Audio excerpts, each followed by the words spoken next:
Roadmap to learn Python for data science in 45 days for non-programmers. Why Python?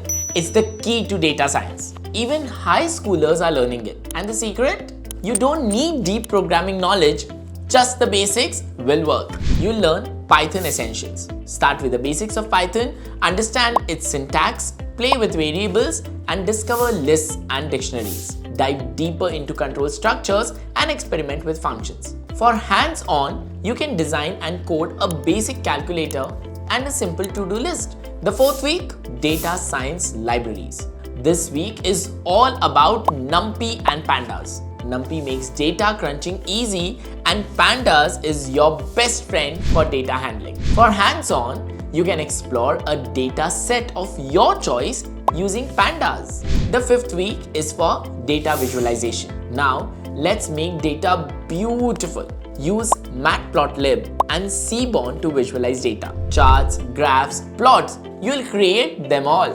Hands-on exercise, create an interactive dashboard displaying data trends. The sixth and seventh week is the final touches. By now, you're familiar with the basics. Solidify your skills, explore advanced topics if you wish, and practice, practice, practice. Because practice makes one perfect. A mini project. Analyze a data set, visualize the findings, and present insights. In just 45 days, you'll be well prepared for the vast ocean of data science. And here's some exciting news. Learnbay offers a master's degree and certification programs in data science and AI, especially designed for non-programmers and those from the non-tech backgrounds. Ready to upgrade your skills? Dive in and explore the world of data with Python and Learnbay.